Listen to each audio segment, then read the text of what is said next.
Good afternoon, everyone, and welcome to Sports Central. I'm Neal Duncan. We've got a great show lined up for you today. 3 fantastic interviews focusing on Southeastern University athletics. Stick around, everybody, for this week's edition of Sports Central.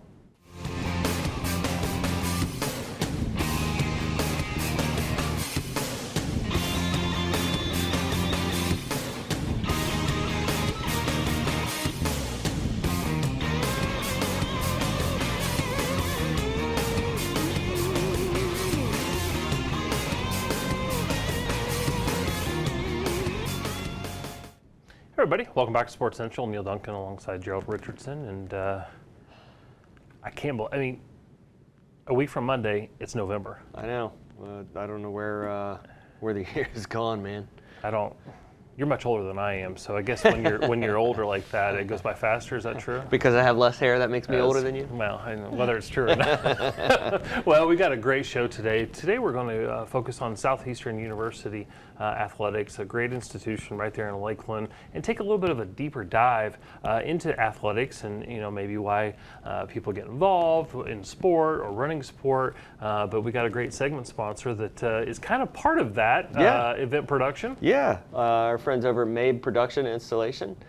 Great guys. I know they helped us out a lot with the All Sports Awards this year, and did a great job with that. Absolutely. Well, we're going to go ahead and get into our first segment here, and joining us on the program is Mike Vigue, Operations and Facility Director for Southeastern University. And Mike, welcome to the program. We appreciate you coming on. Thank you for having me. I'm excited to be here with you guys. Absolutely. Wonderful. So, Operations and Facility Director, and I think it's just at this point in where we are and in the world, immediately that screamed to me, how did COVID impact your operations? So let's get that out of the way. Let's talk about how that impacted Southeastern and how it impacted you, and then we'll get into why you're in the field you're in and some of that stuff. But talk about what a challenge that was. Yeah, last year was definitely a challenging year for every institution that had, we were in uncharted territory. Nobody really knew exactly how we were going to go about going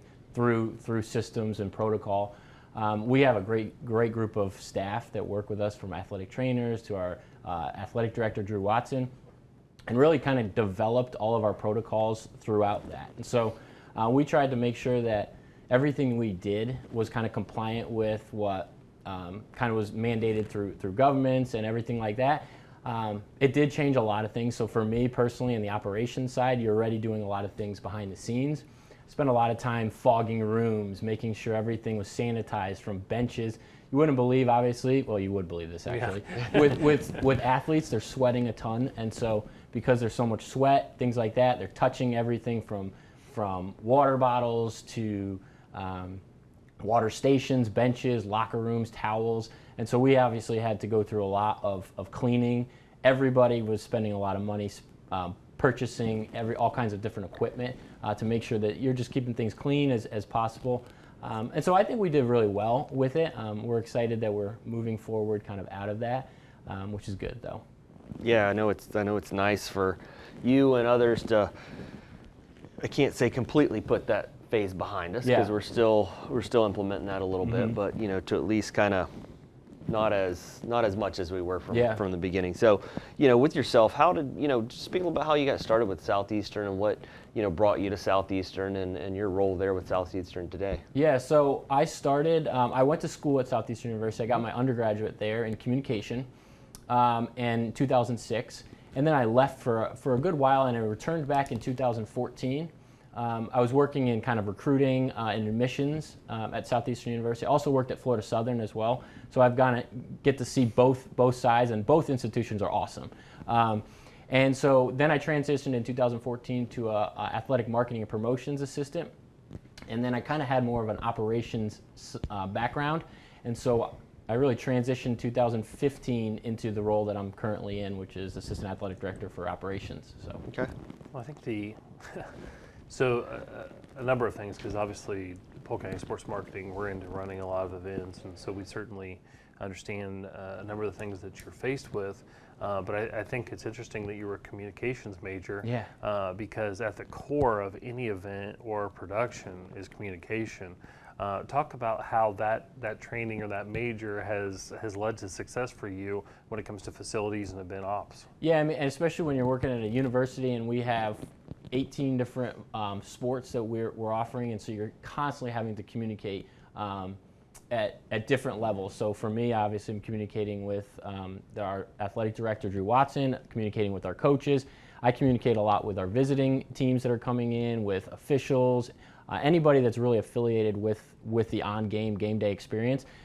That's what we're doing. And so in general, any job that you have to have good communication skills. And so for you guys, as you guys know, you prepare for events.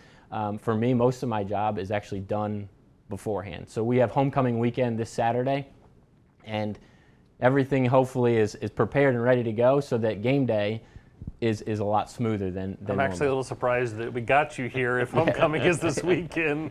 So you planned ahead. It's already taken care of. Yeah, and I also, it's not just me. There's a number. I have a great staff that works with me, and so we like to think that we're pretty prepared, but sometimes you can't prepare for things, and you just got to go with it. So, but we're ready to go.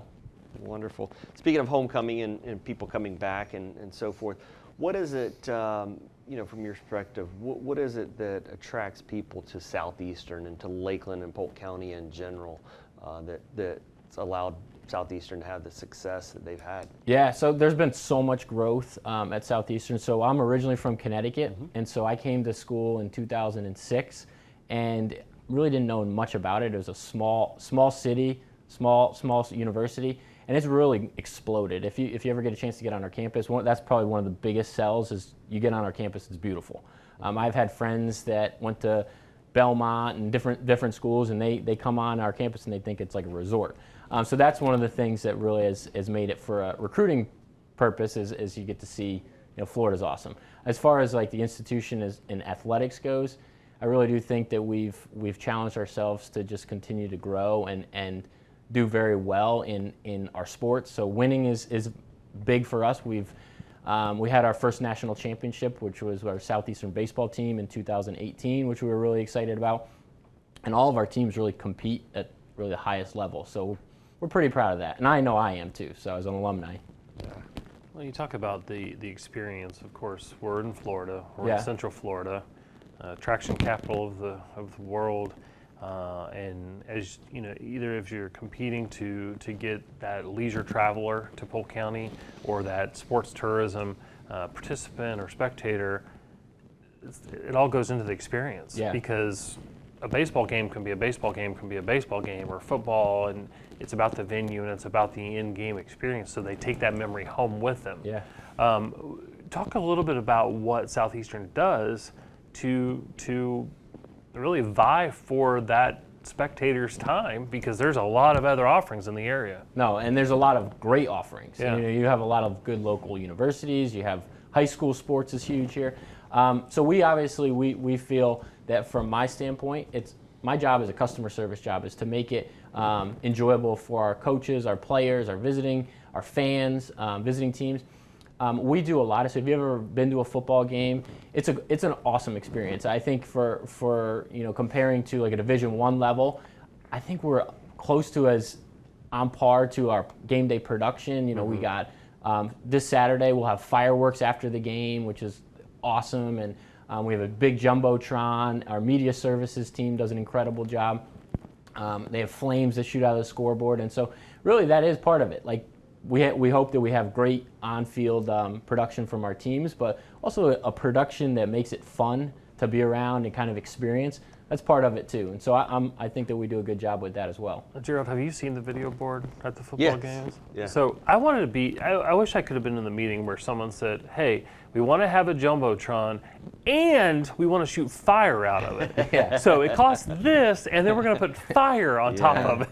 Yeah. And we used to, in the past, we used to do almost like cannons, like the Tampa Bay Buccaneers used to have. Neighbors in the neighborhood didn't love that, so we've kind of toned that down a little bit. But it's a fun experience, and we get a good crowd locally, and obviously we have a lot of staff that come out and students that come out and support it. So Wonderful. As assistant athletic director, kind of over all of your sports and overseeing everything, what are, for this season, this year, what are some of the success stories, that you guys have had come to the forefront, and even things that are currently going on with athletes that are, that are shining? Yeah, so every year, that's one of the things that I love about my job. Now, I'm not a coach, and I don't directly have my hand in each team, but I'm excited about just like where student athletes are going. We have a student that's going to be on here, I think, next session with you guys, Devon Ford, who I've seen grow immensely since he started here. He actually started, I think he's in his 5th year now, and just seeing the growth of as a person, also as now as an athlete, his basketball team's going to be unbelievable. Our volleyball team's doing well, and so I don't want to pinpoint one specific athlete, but we have a number of athletes that are high level athletically and talented. So as far as success stories, I think as a whole, like we're having a good year. All of our sports, I think our women's volleyball team's like 17-8 or somewhere along those lines. So they're having a good year, and it's, again, to have a good team, it's not just about one player, it's about having a solid overall team. So. Well, Mike, we really appreciate the time, and we're coming live to you here on October 22nd, so homecoming is October 23rd. What time is that kickoff? So football game's at 7 p.m. We also have a women's soccer game at noon, and then we also have a volleyball game at 2. So we have a lot of things going on campus. Did you guys not communicate? I mean, that's a lot. That's how we like it. We went back talking about communication. Well, that's fantastic. Thank you so much, and we look forward to the next 2 segments because we're going to continue the Southeastern University takeover, if you will, of Sports Central. But great content, and we're certainly enjoying it. Another event that we enjoy is annually in January, the Florida State Soccer Association, which is the adults version of the Florida Youth Soccer Association. Every January, they're at the Lake Myrtle Sports Park in Auburndale for a very, very large event. We're going to check out that action. Gerald and Neal will be back right here on Sports Central.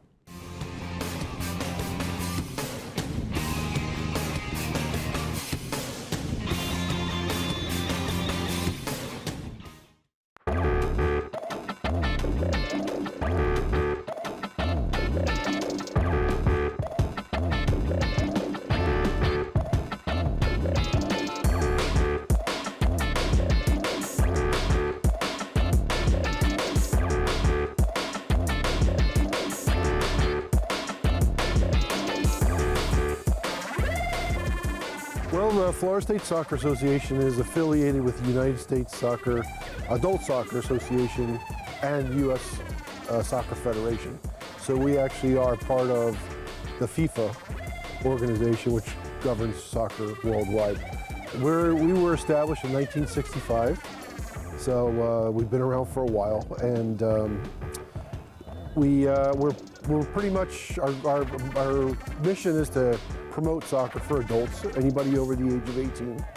And we have a tournament that you even have players that are as old as 87, 89 years old that keep on playing. So really, for anybody that's an adult, we're there to promote soccer through local leagues that offer players accident insurance in case they get injured while they're playing. It gives organization and structure to leagues throughout the state of Florida. We have over 10,000 players that are actually registered through about 20 different leagues. And we offer several tournaments to give opportunities for men and women to play. Small-sided 7v7 tournament like we do in Naples, or our State Cup, or our Florida Classic where we're at today, which is 11v11 full-size games.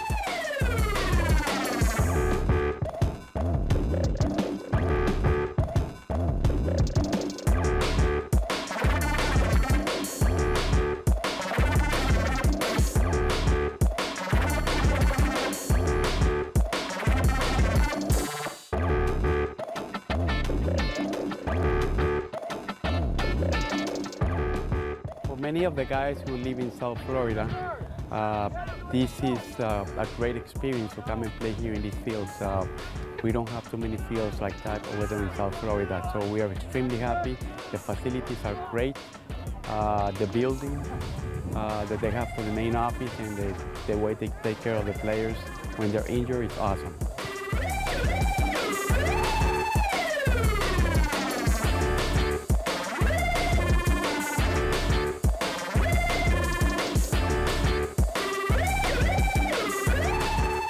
Well, we're at the Florida Classic. We've been doing this now for 11 years here in beautiful the Lake Myrtle complex here in Auburndale.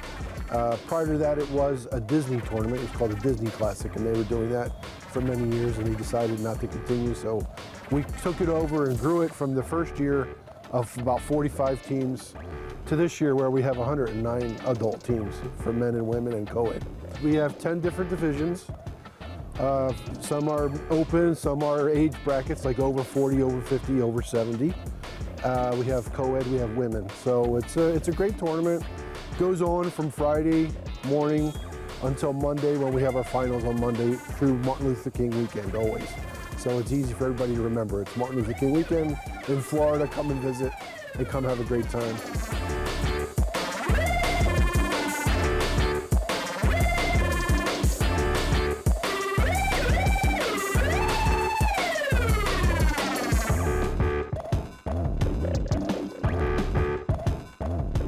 People ask us why we're here in Auburndale and Lake Myrtle. I mean, it's a beautiful complex, first-class fields, grass, accommodations, everything. But it has actually become a destination site for a lot of our teams that come from not just around the country and in Florida, but we have teams that come from Trinidad. We have 6 teams from Trinidad this year. Teams have come from Mexico, from Canada, throughout the United States. And they're looking for not just a great competitive tournament that we can run here, but they also want to come to this area because there's a lot that's happening in this central Polk County area. Everything from a local brewery that is one of our partners, the Florida Brewery. There's people that come here with their families. They go to Legoland, they go to Disney, maybe they go to Busch Gardens. They might want to sightsee in the area. There's a lot of things to do here in Central Florida. So it's really become a destination. And as I said, we have 6 teams that come from Trinidad, and they come here for about 2 weeks, actually, and enjoy the whole area and all the restaurants and things like that. So it's really become a destination which people are hearing about and want to check it out, not just because the tournament's great, but because the area is great. And the weather, I mean, you can't beat this, seriously.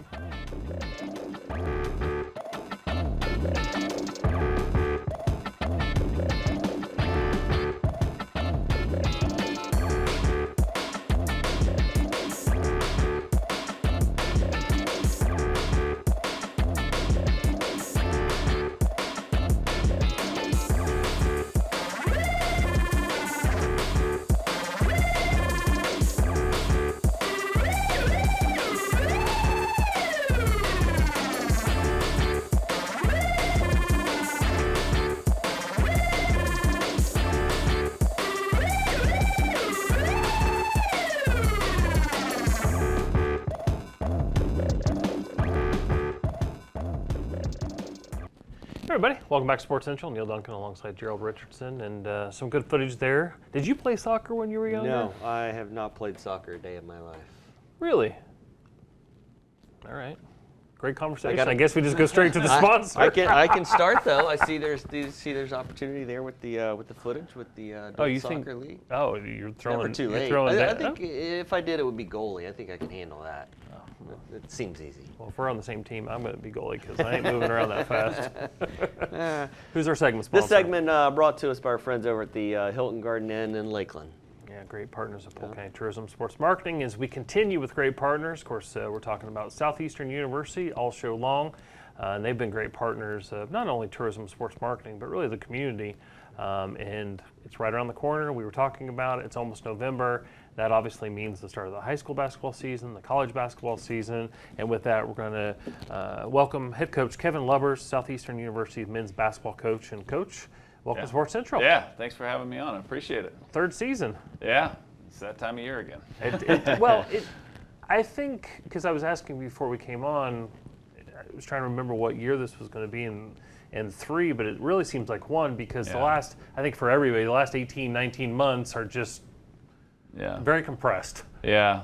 So the first year we had a lot of fun, had a lot of success on the court, and had a great year. And then, we're sitting at the national tournament end of the year and didn't even get a chance to play. Got sent home before we could get to play. Yeah, you were told before you game. even got to play, right? Yeah, so we were sitting there in the hotel ready to go, and you see the NBA cancel, and then they start limiting fans. They said no fans, and then, hey, you guys need to find flights and go home. So that was tough, right? And it led into the next year, which really is Sure. probably a year to forget for for most of us in sports, you know. Right. So, but yeah. Yeah, but talk before, and I think we're all getting to the point where, okay, we're seeing some normalcy, getting back to some normalcy, but just a quick look back real quick. What was it like? Because I know similar, the baseball team at Southeastern was poised to make it was a national title run. Yep. We talked about how they won it in 18, but for you and all the hours, you know, a lot of fans don't see the hours that not only the coaches but the student athletes put in. What was that moment like when you're like, we're done? Yeah, you know, as a coach, right, I can sit there and say, I know that unless something crazy happens, I get to do this again. Right. But we had a handful of guys that was their last chance, you know, a couple seniors in particular. And so you sit there and you know, you're just hurting for them, right? You have empathy towards, you know, like, oh, that's how it ended, you know. But we had some unbelievable leadership that year. One player in particular, Jeremy Oppenheimer, I remember him sitting there and just, you know, all he wanted to do after that moment was just spend time with the guys, right? Dive back into those relationships, go hang in the hotel room, play some video games, tell old memories. You know, and their last memory for us, thankfully, was cutting down the nets in the conference tournament championship game at home. So they really had a fun memory to end on with a little bit of a, obviously an empty feeling at the end. But also from a coaching side, you just look at it and it's an opportunity to talk about how fragile just everybody's experience is, right? You never know when something's going to come to an end. And so just engage in each opportunity in a meaningful and purposeful way so that you're really getting the most out of your experience. So, but yeah, it was a tricky time. I mean, I hope I never have to be in that situation again. But you just mostly in those moments, you just, like a lot of moments, you think about the players and their experience and try to meet them where they're at and help them learn some lessons and walk through that. Wonderful. Before we dive into this upcoming season, something I always like to kind of get a feedback on. I know you were a Midwest guy out from the Midwest. What is it that brought you to Southeastern and more particularly Lakeland? What drew you to coming here to Southeastern and moving your family and starting? Yeah. Well, I was looking for an environment where I felt like there was a strong commitment to athletics, right? And Southeastern, I think, puts that on display both through their track record with other teams, but also through from a resource commitment standpoint and those types of things. So it was attractive from that aspect. I really don't like the cold. Ever since my hair started going, I prefer warm weather. So that part was something that I was excited about as well. And you walk a campus as a coach and you go, can I recruit here, right? Can I get excited about this personally? And do I feel like I can get kids excited about being here? And so for me, that was another thing that I looked at. Leadership, Dr. Engdahl, Dr. Owen, Drew Watson, all those folks are really committed to athletics and create an environment where you can do your job and do it well. And so those were some of the things for me that factored into why I was able to be excited about coming to Southeastern. I actually heard about it through Coach Hayes, who's our women's coach, who's done a great job down here. And he had coached with me at another university out in Colorado. And so when the job opened up, he's the one that sort of made me aware of it and connected me with Drew, and here I am today. So obviously relationships are important. The resources are important. Lessons learned throughout the career, and certainly there were some lessons learned with COVID and the shutdown. All that. How's it go into 8 new players on a roster this year, 5 freshmen and 3 transfers? Yeah. It's a lot to manage. It is, yeah. We got a lot of new faces this year, which is exciting, right? But it's also, like you said, it's a lot to manage. And, it's interesting. We do have this divide of a lot of really seasoned up. I mean, they're older college guys. Our starting lineup will probably be mostly guys that are 23, 24 years old. But then the other half of our roster is 18 and a half years old and is still trying to figure things out. So, yeah, we have a really fun group. I mean, at the end of the day, we have great leadership on our team. Devon Ford, Riley Minix, who's entering his 3rd season with us. He got cut short last year due to injury, but I think he's one of the better players in the country, let alone this area at our level. And then Riley Maddox. So we have 3 really strong captains, great leaders. The transfers that we added in are all guys who fit in really well to who we are and how we play. and they've been playing college basketball before, right? So they pick up schemes pretty fast, and they've all acclimated well. And then our freshmen that are coming in, I think several of them have really high ceilings, and it just takes time for them to really develop and blossom. But I think the core of who we are and what we're about is really consistent throughout kids that are returning and also some of our new recruits. Speaking of Devon Ford, obviously we have on the next segment, he was the Sun Conference champion of character. So what's it mean to have someone like that who can be a leader, who can be looked at as character on your team and lead from example? Yeah. I mean, it's just a huge blessing to me as a coach, and over the years I've had a handful of guys that I think just really represent who we are and what we're about as a program. And Devon certainly's at or near the front of that line for me I've been in this now for 16, 17 years in college coaching, and he's at or near the front of the line there in terms of just who he is as a person, what he brings to the table from a leadership standpoint. You guys will experience, he has a great charisma to him, a great way about him. He's an excellent student, comes from a great family, does his business in the classroom, but also engages in the lives of the people around him on campus and in our community. So try hard to recruit guys that, I got 2 daughters at home, and so I try hard to recruit guys that I'd be cool if they married my daughters, right? I'd be excited about it. Right. And Devon, I mean, he's one of those guys, right? If my daughter brought someone like him home and said, "Hey, Dad, this is the guy for me," I'd be through the moon excited. So I think it's just that. It's all the stuff away from basketball. I think he's a really good player too, but that's somewhat of an afterthought once you get to know him and you think about all the other areas that he makes your program better. He makes me look like a pretty good coach. So I hear he's checking multiple boxes. Yeah, but at the end, locker room campaign. What is that? And tell us a little bit about it. Yeah, it's been fun. It's just kind of as with any athletic facility, over time it gets to a point where you look at it and you go, I think we ought to upgrade this, or you can compare it to the living room at your house, right? Eventually you walk in there and say it's time to turn this thing over. And so we looked at that space and just created a vision for what could happen in there, and then developed a campaign around it. And really the project's going great. There's dust flying right now. They were putting in new lockers this week, so we've gotten a tremendous support financially from the community and boosters and donors and alumni who've gotten behind that project, a couple businesses in the area as well. And so it's been a really fun project. Our guys were involved in some of the fundraising for that. So we've really been able to create a space that's going to be exciting, for our players, but also just for the athletic department in general as a space people can use. Well, we were talking in the last segment, facility operations, things like that, but in college sports, and really it's even in high school now, it's an arms race. Yeah. And so I'm assuming that it's important for your program and other programs to have a draw like the football program is, and that helps with recruiting and helps with your experience to sell the university, like you said, right? Yeah, absolutely. So I look at facilities never hurt, right? So when you're walking a recruit around campus, our school is beautiful. They put a ton into the infrastructure, into athletics, and so we got a lot to talk about when we walk a recruit around campus. But now we also have something to talk about inside of our basketball facility. We can really point to and say, hey, this is a world-class, state-of-the-art room for men's basketball, and a great opportunity for you to be a part of it. So, I think it's going to be a great space for us on that front too. We try to recruit kids that aren't too wowed by brand new drywall. The kids that are more excited about the culture and the relationships in the program.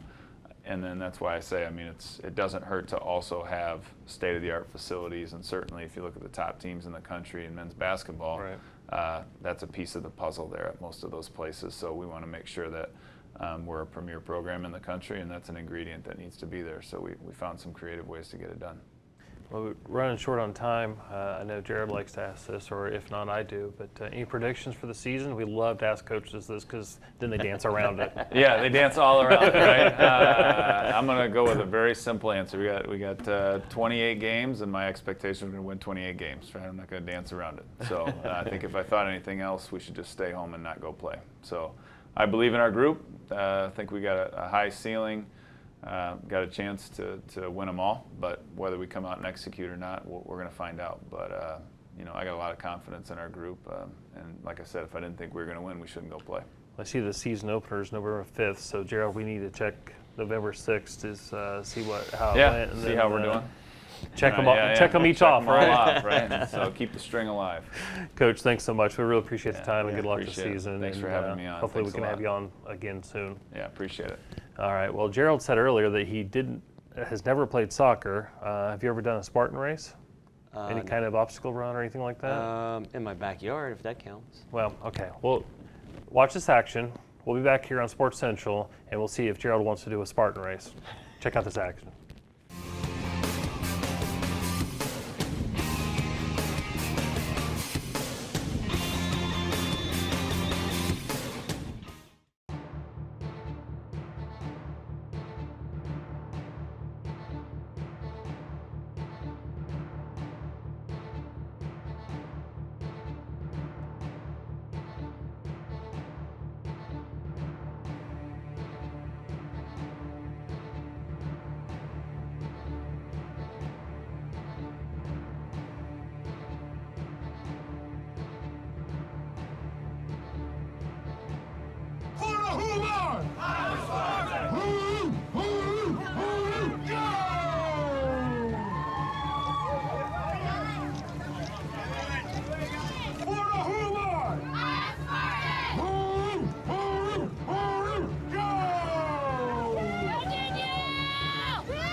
At Spartan, you can earn elite points if you run in the elite category. So they take your top 5 races throughout the whole season, and then they rank you. So they give like a season pass to top 20. They do a payout for top 10. So you can chase points. For a beast, you get more. Sprint, you get less. So it works like that. I normally do like 1 to 2 a month, 1 to 2 races a month, yeah. So I'm trying to get on the Spartan Pro team, so that's the goal for 2018. Mainly I was just chasing points for the point series at Spartan, so I ended up yesterday 3rd overall. So 3rd in the United States with the win yesterday, and then came back today and took the win.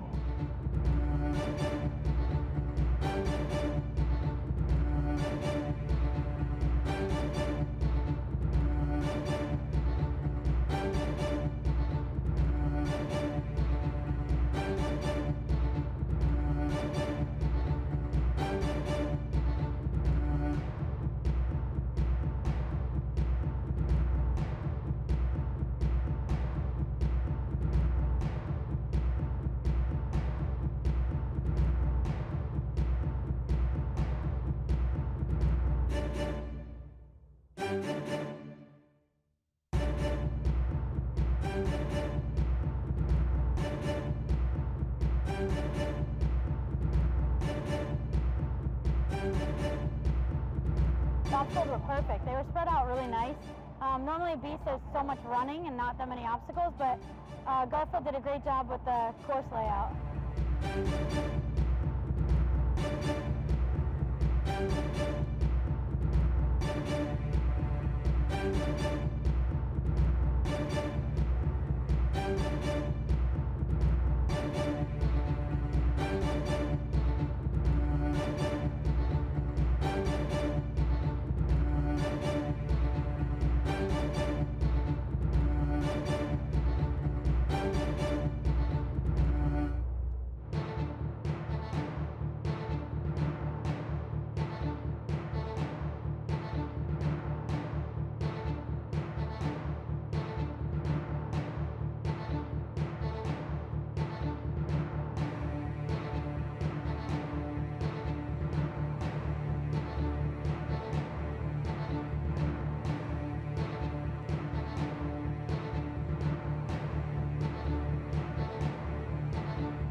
Everybody, welcome back to Sports Central. Neal Duncan alongside Gerald Richardson and Spartan race. You in?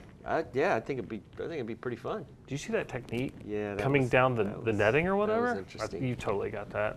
I don't know about the leg kick there with the guy going over the logs now.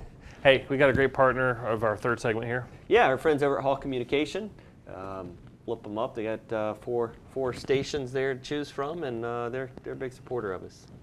Yep. Our third segment here, as we continue with our discussion about Southeastern University and the athletics. We talked about the facilities, then we got to talk to the head men's basketball coach, and now we actually get a grad student player here. We're very excited about Devon Ford. And Devon, welcome to Sports Central. We appreciate the time. Of course. Thank you for having me on today. Absolutely. So, a native of Georgia, Loganville, right? Yes, sir. That's around Atlanta? Like 30 minutes outside the Metro Atlanta area. Okay. What brought you to Southeastern? Honestly, out of high school, private school kid, trying to looking for somewhere I wanted to go at first. University of Maryland was like my go-to school. I want to go and study law up there. Came down here on my teammates, came to Southeastern, was like, hey, come check it out. You might like it. Came down here. I mean, like they said, I fell in love with the campus immediately and the culture. So I kind of shifted my head a little bit, went smaller school style. Great. Nice. Talk about teammates, high school, played high school basketball. But with that, you came and, as we were speaking, your first couple of years didn't play basketball. No, not on the basketball team. Got to college, and as we were talking, you were ready for a break and took those first couple of years off. And how was it getting back into the game? Was it something that you really, you missed, you desired to get back into, and getting back into it? How did that go for you after sitting out for 2 years? So for sure, no, it was something that like freshman and sophomore, I was like, I go to the games. I worked for Mike Vigue.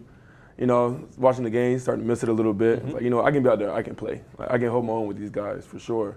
So then my junior year summer, I had a chance to go an open run with the team. I was really cool with the guys, and then he had some guys to run. So Coach Lee gave me the opportunity, our assistant coach, to run in the gym while Coach Barsh was there. So I guess I did enough to impress a little bit. So they offered me, a spot on the team, and they were like, hey, just come and be a part of the team. We'd like you here. And then next summer, that same summer, I get a call, probably June, July, Coach Barsh, hey, I'm leaving. So, in my head, I'm like, am I going to stay now, or am I just going to, graduate, keep being a student? And then found out that Coach Lubbers was going to be our coach, and he gave us all a call and talked to him on the phone. And after that, I decided, hey, it's going to be worth sticking it out and see what I got for a year. Because I was only supposed to play for a year, and then as we know, COVID hit. Got another year back, which is great. And then now, grad student year, so. Wow.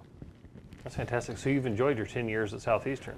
Yeah, I was a super senior now. No, and of course, everybody's in a different space when it comes to that, but it's an opportunity. So I really want to talk about two opportunities. One, taking advantage of the opportunity after 2 years. I've got to feel like that felt like, to me, outside looking in, that meant more. It wasn't immediate. You worked for it a couple of years later, and then this opportunity to play another year. What does that mean to you? It means everything. I thought I was going to get 1 year at it, one run at college basketball. Then next thing I know, here I'm 2 more years in, and it's been great. It's been a great experience, a great opportunity for me. Something that Coach always challenged me with, and my decision try to come back this year was, stay curious. At first, I'm on the fence of, do I want to come back and play? Like, am I ready to go and start life? And just, stay curious to see what we have for you. And which, in conversations with him and my teammates, it just felt right. Like, the way we ended last year, it didn't feel good in my stomach to leave on that note. Mm-hmm. So, speaking of this year, I know as we were talking with Coach previously, with the freshmen, the transfers, a lot of new teammates for you this year. How have you been able to kind of take that group and work together and start building that team chemistry with practically a brand new group of guys? Yeah, that's the fun part. I think it started, we had all the recruits in and the signees in and into the off season. Had a good workout with our strength coach, hard one. So it kind of brought us all together.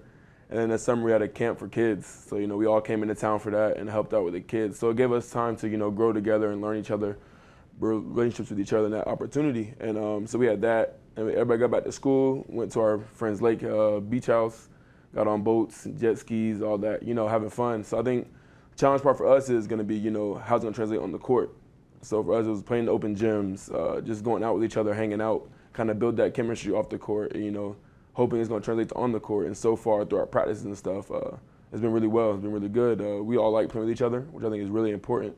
That's one of the things we like harp ourselves on. Like, we really love each other on and off the court. So we hope that bond is going to come together to lead us to championships.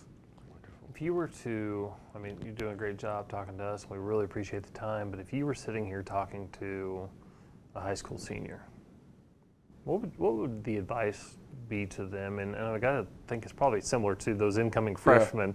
But what would your advice to them, kind of seeing what you've seen over the last number of years, what would your advice be on preparation on, but also off the court? For both, I would say be a sponge. Listen to the people that have done it before. Listen to the older guys on the team or even in the classroom. Like, you be there to learn. Obviously, academics come first. Without that, you can't play. So the classroom, take that just as serious or be more serious and on the court stuff. But yeah, be a sponge. Listen to what people got to tell you. Be able to take criticism and they learn, try to make you better, whether it's from coach or your teammates. I think those are the two most important things. And also ego. Like, you got to lose it when you come to college, because you might have been a guy in high school, but in college, you know, it's the pecking order. So one of the things where it's going to make you a better person in the day and a better player. Yeah. Same thing, you mentioned to Coach, kind of asked him this question, but for you, obviously being named Sun Conference Champion of Character, it's pretty high regard to be held, for that award. Talk a little bit about, that process there and what that meant to you to receive that. For me, it meant everything. I think it's probably my most important achievement that I've had so far in my life. And obviously, without my teammates, it wouldn't be possible to have that. The summer we just had trying with the George Floyd stuff happening. So, Coach really rallied us together. So, let's make a difference in the community, Crystal Lake community, like anything around us that we can do. And that was a big part of that, getting that award, was trying my best to, people that may feel unseen, to like kind of uncover them more and kind of help them out any way we can. So that award really just the work of all I've done, all of Coach has done, all my team has done. And I just one who got the reward for it, for everybody. That's fantastic. Well, two things. One's self-serving, because it's going to lead to the second thing. So what's your major? Because we got to find a way to keep you in Polk County. You don't need to go back up to Georgia because you're fantastic. So what's the career path? Right now, I'm getting my master's global MBA. As well as undergrad, it was legal studies. So now kind of deciding whether law school is the next step or business world, trying to figure that out. Oh, well, you get your law degree. Just remember Sports Central, because you can always choose a good attorney. Got you. So just trying to figure out the next steps with that. And, talking to Coach, he's helping me out with that decision too. Sure. Well, that's fantastic. What with this upcoming season, what do you think, the makeup of the team and what's going to be kind of the keys to the success for this upcoming season for this team? Yeah, like Coach said, young guys and old guys. Yeah. A nice little mix. The key for us is going to be, staying consistent. Ups and downs, hills and valleys, they happen. Just staying green and just staying level, staying poised, and opportunities, and they come your way, you got to take them. We have a good schedule, hard schedule, which is what we need, to make national tournament runs and play those type of games. So I think for us it's going to be a fun, great opportunity to win. Coach said the goal is, I think it was 28 games. 28, no, that's the goal. I got to feel like it a player. Hey, I give him kudos. That's probably the most direct answer we've ever received here at Sports Central. But as a player, expectations, because even though you've got some young players, you got some real talent.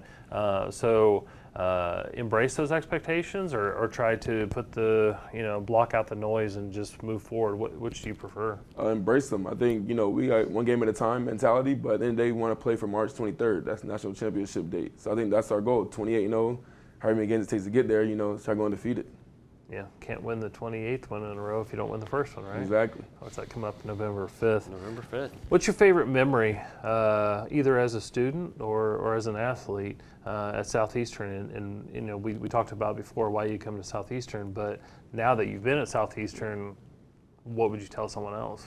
My favorite memory definitely was during the year things got shut down with COVID. We went to South Dakota in December. Before we went to the national tournament, and we almost got stuck in a blizzard there. So we were really the last bus off the highway before they shut it down. So that's a recruiting plus for Southeastern. Got it. Got to play in the Corn Palace. It was a good it was a great time. Yeah. Wow. Wonderful. What going back to a little bit, you talked about when we were talking about the champion of character. What's some of those favorite volunteer opportunities that you've had, during your time at Southeastern that you've been able to be a part of within this community? My favorite by far was we got a chance to go to Crystal Lake and just going play with the kids and have a field day with them, run around with them. They love us being there. We love them. I think just having them being part of our lives made an impact on us more than may have them, but for sure, just go out there hanging out with them, seeing the smiles on their face. We run around, we got it good, go to practice every day and stuff like that, but being able to play with the kids is just fun. Wonderful. Devon, thank you so much. We really appreciate the time. We wish you good luck, not only in the season, but in your future endeavors. And like I said, you don't need to go back to Atlanta. You stay here, be a great part of the community like you are right now. Thank y'all for having me on. All right. Well, we're going to take a look at some footage. We have Matt Jordan, the head PGA professional at Streamsong Resort. If you don't know about Streamsong, 3 of the best courses in the country. Yeah. And I know you know about golf. You still haven't helped me with my game, but I know you're a good golfer. But let's take a look at this action. Gerald and Neal will be right back here on Sports Central.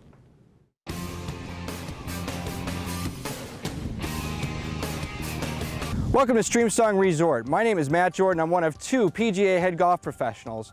And today what we're going to do is we're going to talk about putting here. I'm on Streamsong number 17 Blue, and the Blue golf course was designed by Tom Doak of Renaissance Golf. When playing the Blue course, you're going to see that there's quite a few undulations in our greens, and our greens are very fast and firm. So what I'm going to do today is talk to you about reading the greens. Very difficult to do when you have all these undulations. When you have a straight putt, something that's level, you can just aim for the hole and hit it. But what the golf course architect did was put all of these mounds and hills to make it more difficult for you. What I'm going to do is I'm going to survey my putt. As I step back here, I'm taking a look at the golf ball and I'm looking at the hole. First thing that I see is that we have an uphill putt. You can see as I'm starting to walk towards this pin how much of an uphill as I start to climb all the way up to the peak here. So I know that I'm going to have to hit this a little bit firmer. The second thing I'm going to do is I notice that it's a little bit higher up on that side of the green than it is down here. So I'm going to step back further away and I'm going to see that it is downhill from this point. So I know standing back there that I got to hit it uphill, I got to hit it a little firmer, and I'm going to see the putt start breaking a little bit more to this way, to the right. So as I walk back over here to take a look at my putt, and I stand back here, I can see this thing going uphill, so I'm going to have to hit it firmer. And now I got to figure out how much I have to hit it to the left so that it breaks to the right. What I do in my mind is I visualize a bucket of water, and I'm throwing this bucket of water towards the pin. And which way is this gravity, this water is going to start flowing towards the hole.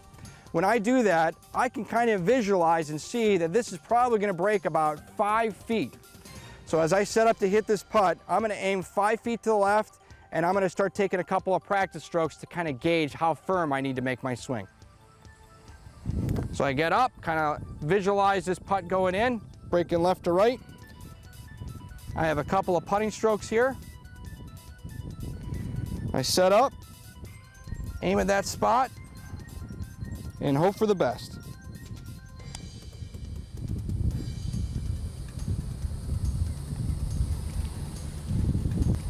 I hope this tip was helpful.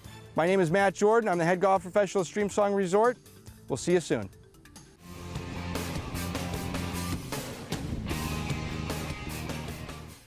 Hey everybody, welcome back to Sports Central. Neal Duncan alongside Gerald Richardson, and our 4th and final segment here on Sports Central. Of course, as always, the local update, but some great footage there at Streamsong. You've played out there, right? Yeah, a couple times. It's a great place, even beyond golf, just going out and visiting, staying, staycation, kind of getting away, different Polk County. Yeah, of course, this segment brought to us by Lake Myrtle Dental, great partners of tourism and sports marketing, and of course, their new location there on Berkeley. Kind of good, the 92 and Berkeley intersection there, go on Berkeley, it's just down a little bit on the left. But got the opportunity to tour the to the new facility, and it's magnificent. Yeah, pretty cool place. And just going back to Streamsong real quick, you don't know that you're in Florida.